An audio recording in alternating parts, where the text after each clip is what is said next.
Hello and welcome. You are listening to the At Home with Ifeno podcast. This podcast is for anyone, male and female, who believes that the home is the cornerstone and foundation of a flourishing society and a better world. Here, we'll guide you through the intricate journey of building a home that's not just a physical space. Whether you are single, preparing to share your life with another, a couple cultivating a shared dream, or parents tending to the garden of their children's hearts.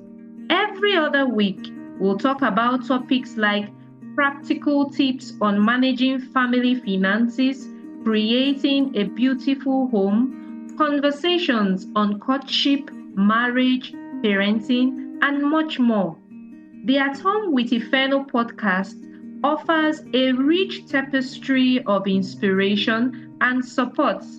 Join us as we explore creating homes where love resides, families thrive in wisdom, and the seeds of a brighter future are sown, just as God intended.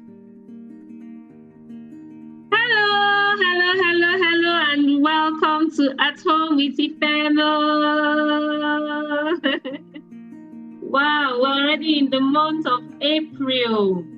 Time really fast, and the days are just running.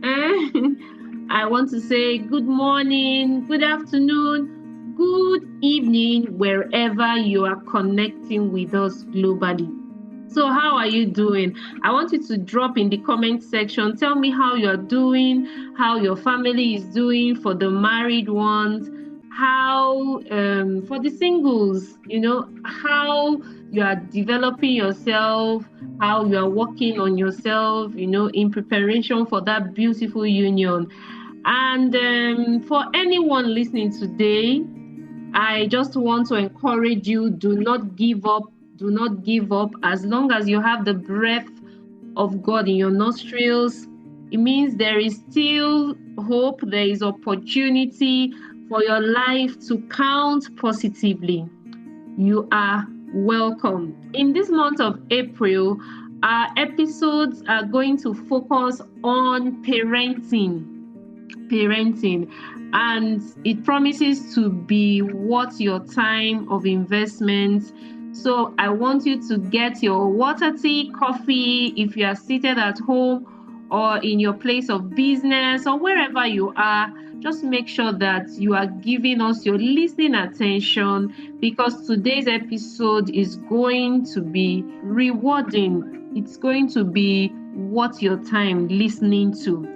So my topic for today is what I have titled The Brave Silence. Giving our children space to struggle. The brave silence, giving our children space to struggle. I'm sure hearing the word giving our children space to struggle, some of us might feel uncomfortable with that phrase. But I just want you to listen, and it promises to, reshape our thinking in our parenting journey, because in our world today, we are observing a lot of changes in the way parenting is done. And some of these things that many of us are doing is not helping our children. It's not helping them to grow into resilient, confident children. So today, we are talking about something that really feels uncomfortable for many of us loving parents. And I just want to remind you that Ifeno is also listening to this episode. So don't think that I'm just here to pour out information. It's also a time of shifting and relearning and being in alignment with the way God wants us as parents to carry out our duties and bring about better children, stronger adults in the future, confidence that will be able to face whatever challenges they face, because that is part of life. So today's episode, like I said, is something that will make many of us feel uncomfortable, but is deeply necessary. It's a very necessary topic. It's a very necessary focus. We are talking about the brave silence, being silent in certain situations in our parenting journey. Not the silence of neglect. No, this silence that we are bringing to our fore is not silence of you don't care about your children. It's not the silence of indifference. No, but the intentional silence of us parents who love enough to know when to step back and allow growth to happen. As parents, dear listener, especially we mothers, our instinct is to step in quickly and help to fix, to rescue, to explain why our children did what they did, to protect our children, from frustration, from disappointment or failure. That is almost like a default setting in the hearts of many of us parents, especially mothers. We always want to make things easier for our children. We want to remove every obstacle that we see. We want our children to be happy. But do you know what?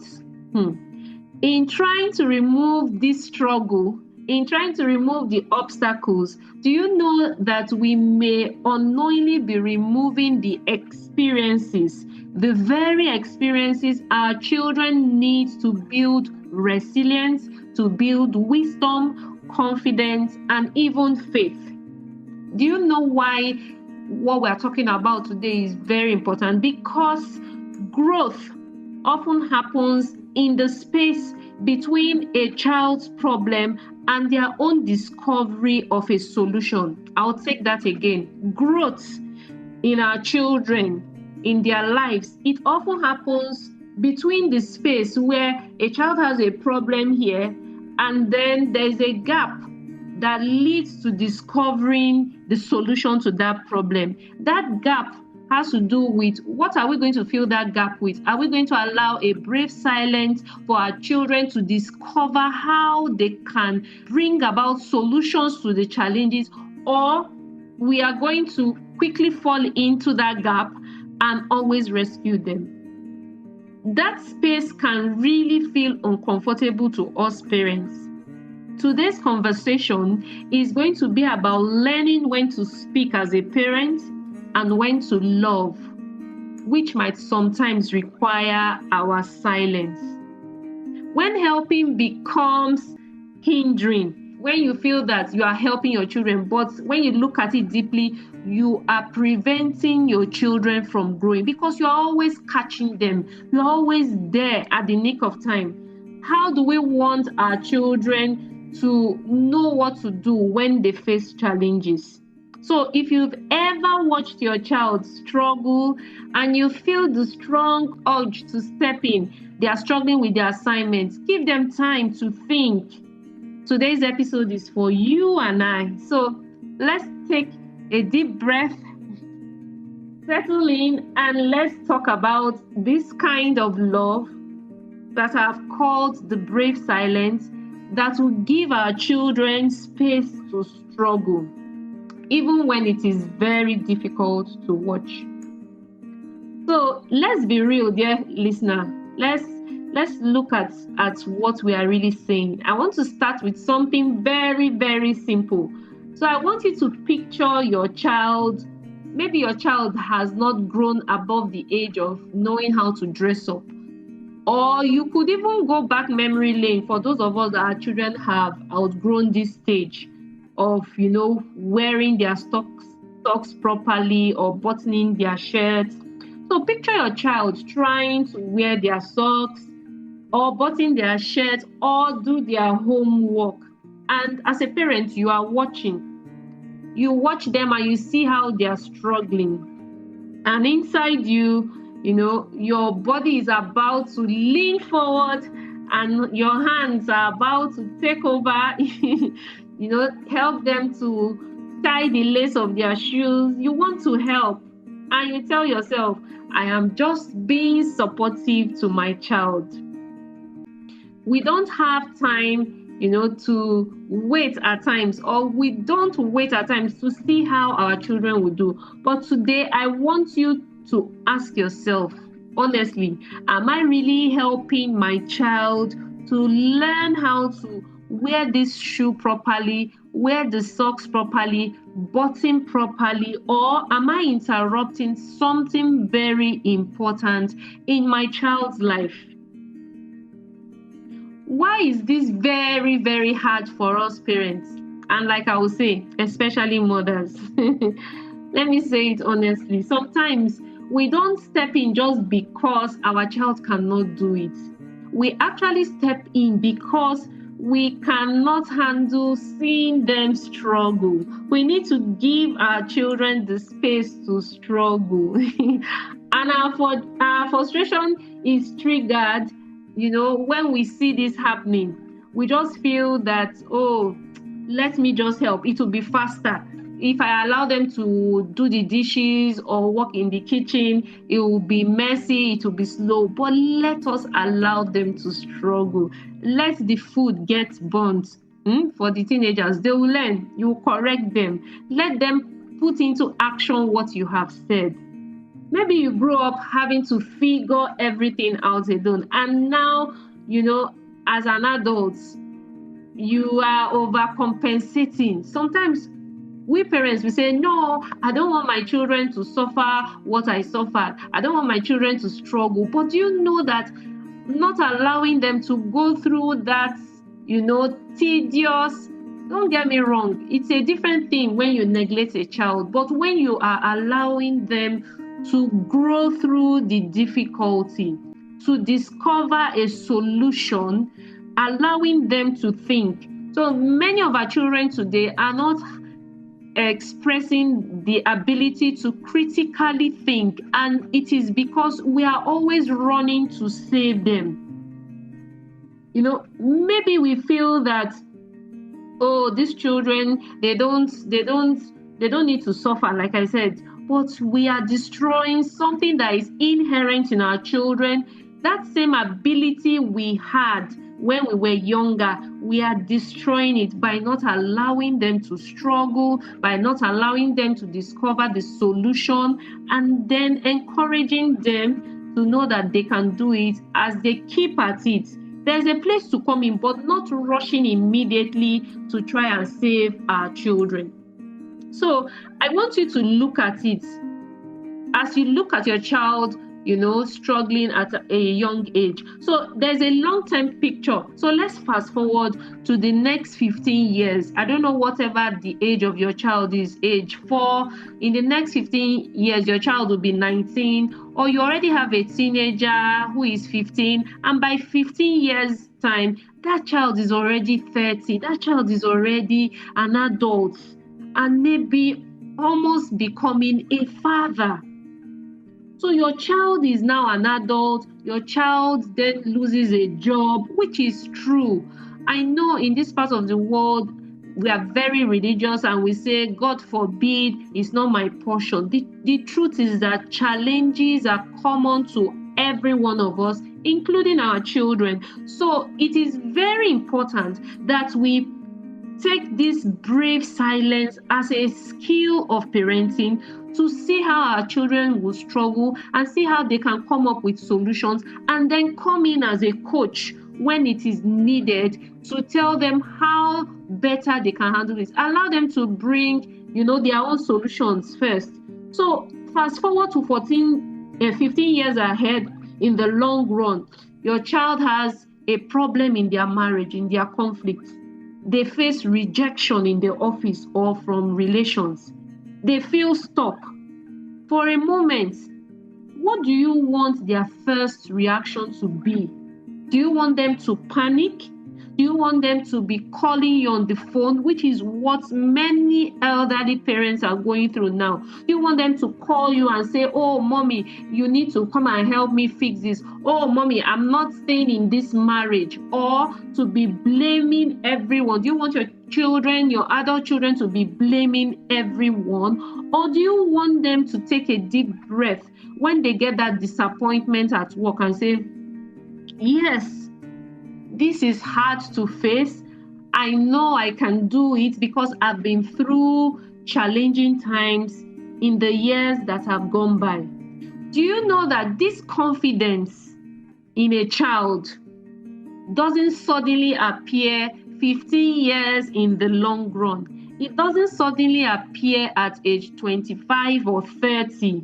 This confidence and resilience is built when your child was 5 years, when your child is 7 years, when your child is 10 years, when they struggled with spelling their words, pronouncing their words, when they forgot their lunch or their homework, and no one had to remind them the next day that, oh, you must get properly organized so that you don't forget your homework, because they will get consequences that will make their brain, that will make their minds be rewired.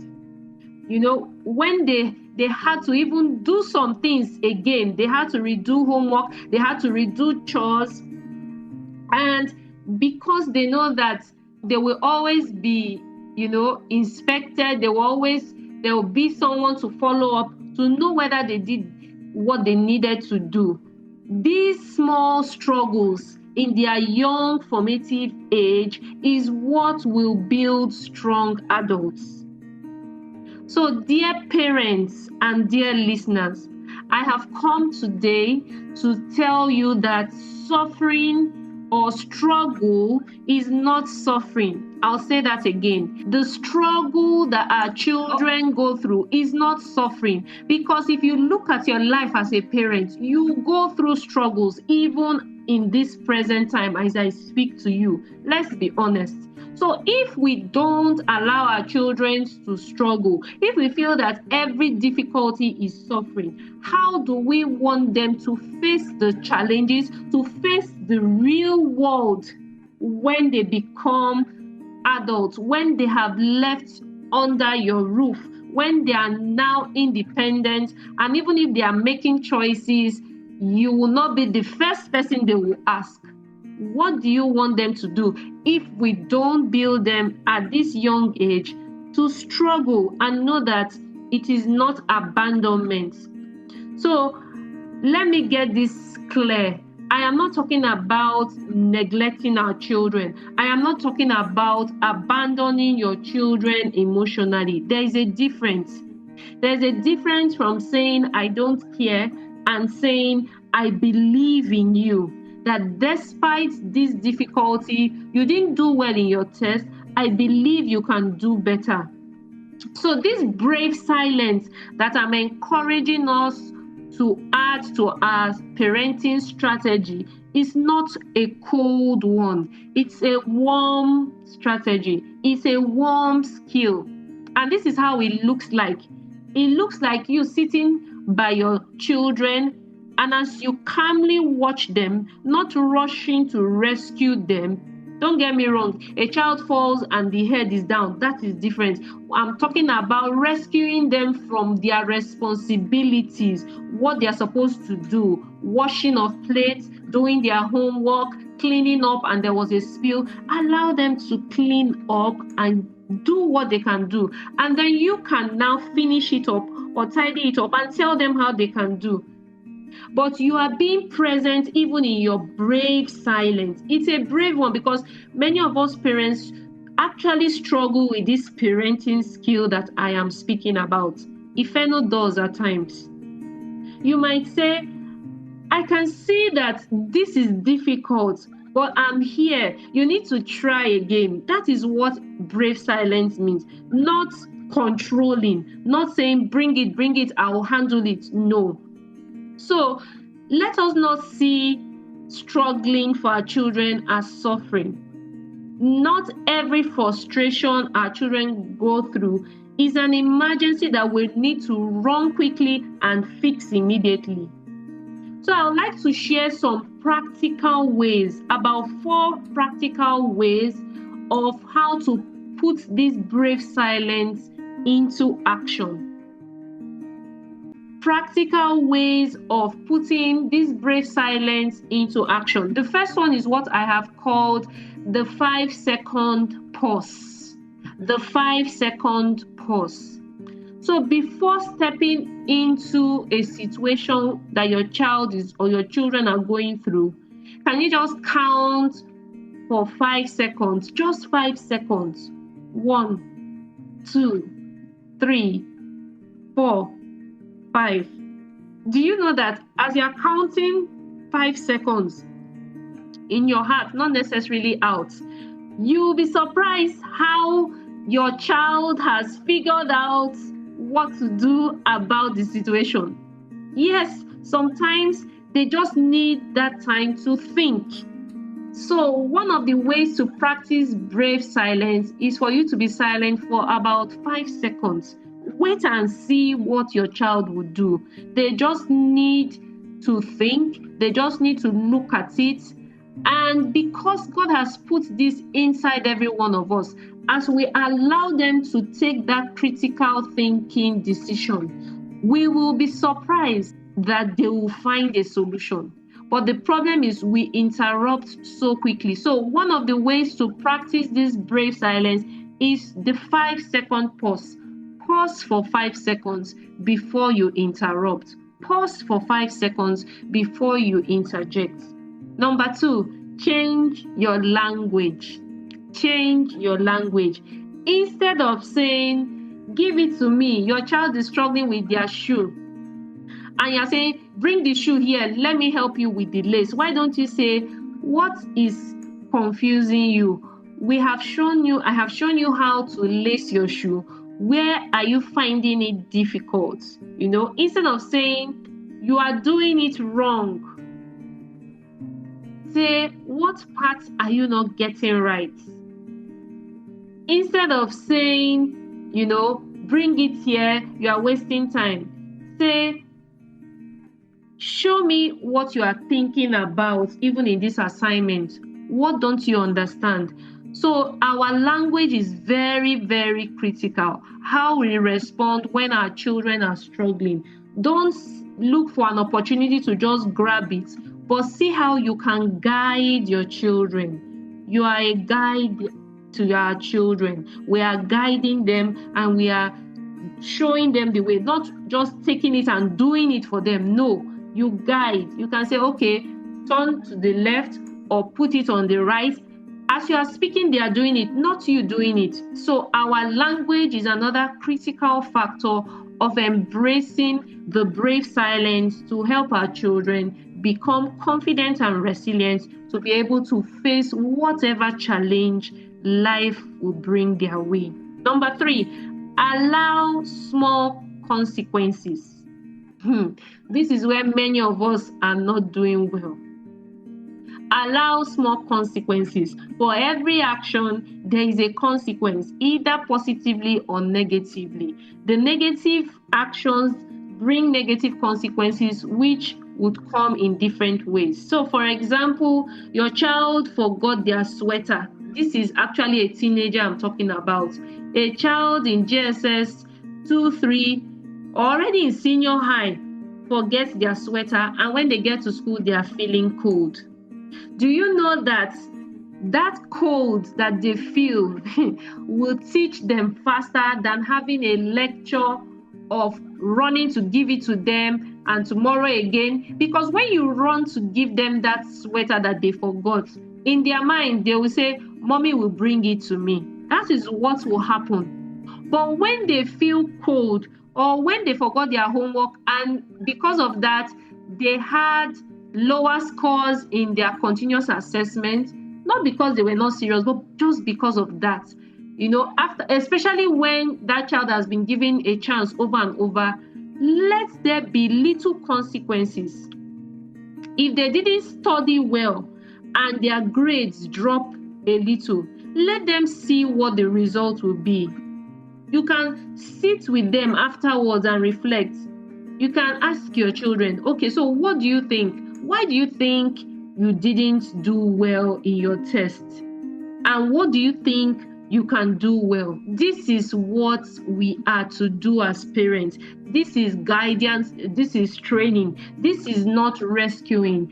Our parenting journey should not be about rescuing our children from struggle. Remember, I said struggle is not suffering, because as adults as well, when we look at our lives, we will find out that many of the areas of our lives that we have improved and grown happened when we faced challenges, when we had to sit down to think about, how do I come out of this problem? What do I need to do? Our children need to start learning that as they grow older. So don't be too quick, to rescue them.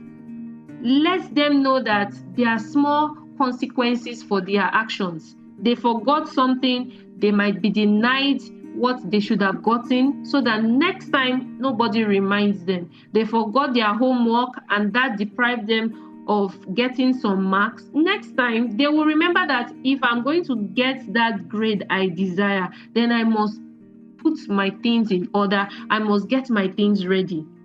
And the fourth way to embrace this brave silence as parents is, don't rush their emotions away. Never think that crying or feeling sad, should be something they shouldn't get into. No, don't rush their emotions. Sometimes our biggest mistake as parents is not solving the problems. Our biggest mistake is actually trying to stop their feelings. So they cry and they say, that this is really hard, this is painful. Don't say there's nothing serious about it, they should not cry. No, allow them to cry and say, I know it hurts, I know you are disappointed. Let them feel the emotions, let them go through it. So because emotional strength will help them process their feelings. Don't avoid them. Don't encourage them to avoid it, especially in things that have to do with disappointments. There's a statement that I don't know how it came about, but when they say men don't cry, who said so? They are human beings.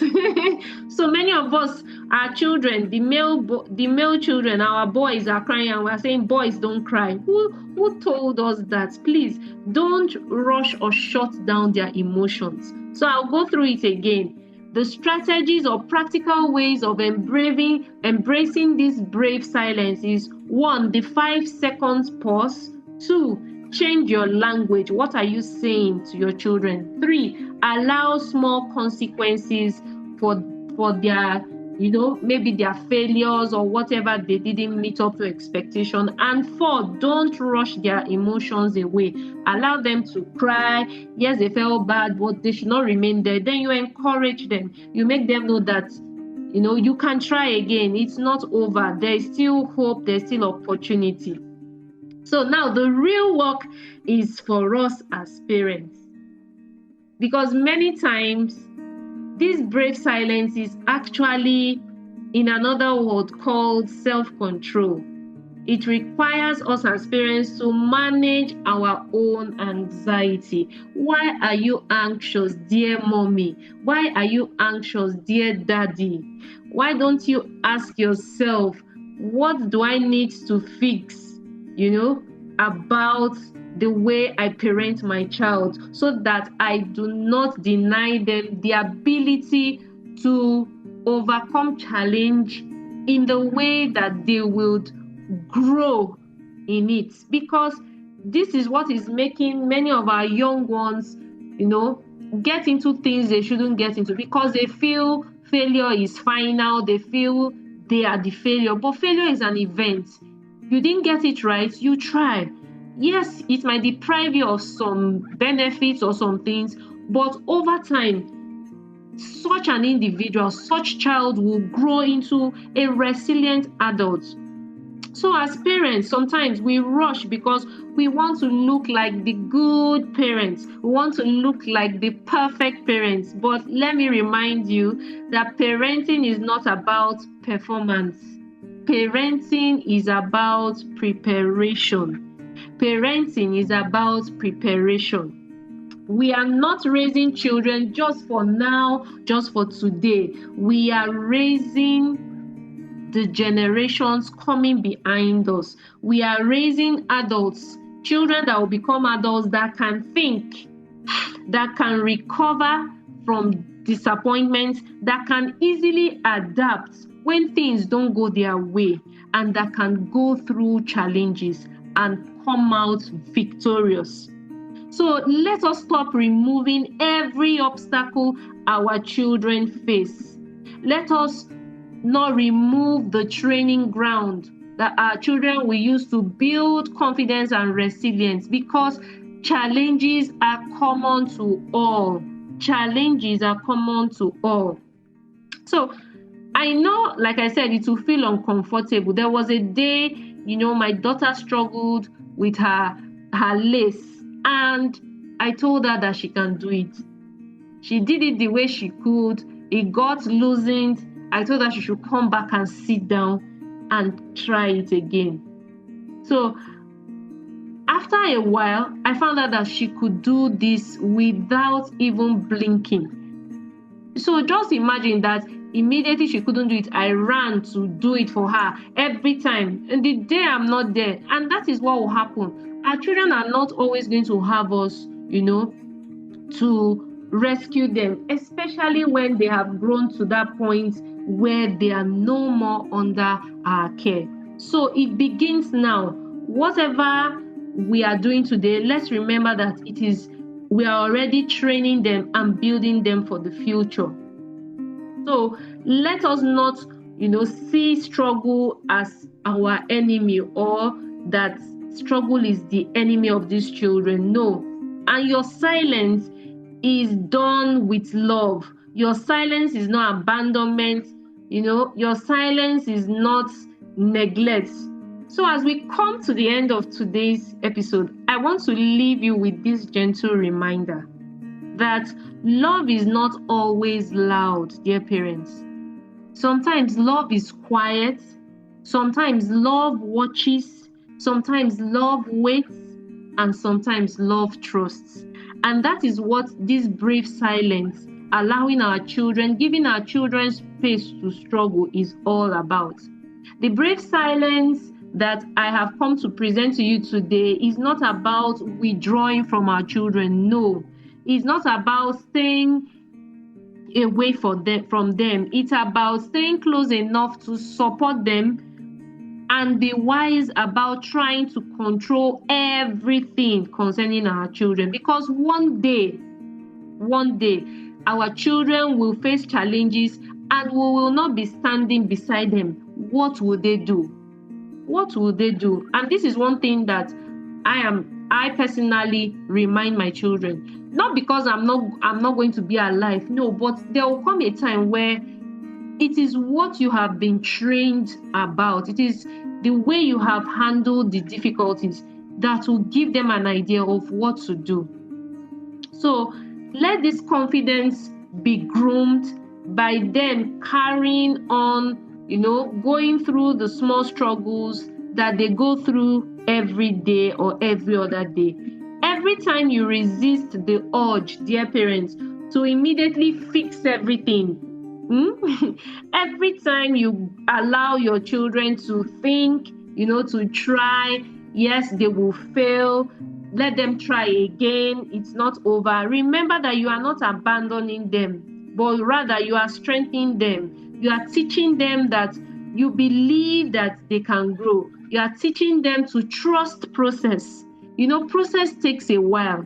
You are teaching them that you are with them, but they are capable and they need to try it again. So this brave silence, it actually requires a lot of courage from us parents. So today and henceforth, dear parents, I want to invite you into this small practice that before stepping in, ask yourself, is my child in danger, or is my child simply learning? Like I said, I'm not saying your child falls and is injured, you leave the child. No.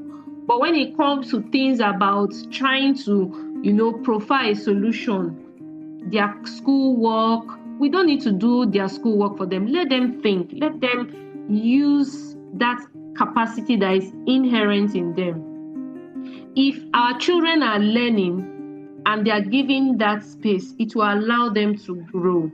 So instead of running to just give them the solutions, encourage them, with our presence. Let us encourage them that they can do it. And over time, you will see that they will even bring better solutions than even what we parents think about. This is what the brave silence is all about. So if this episode has encouraged you, I would like to appreciate your sharing it with another parent and help to spread this good news to as many parents as you believe this will be very helpful. And remember that raising strong children is not about doing everything for them. No.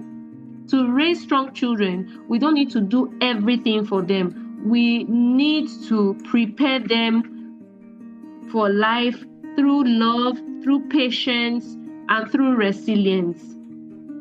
Thank you for your time and your attention, and I'm looking forward to the next episode. Like I said, this month of April we'll be focusing on parenting, and the next episode promises to be worth your time. Make sure you don't miss it. And remember, keep building your family, keep building your home to nurture growth, to nurture confidence and resilience in your children. Thanks for joining us this week on the At Home with Ifeno podcast.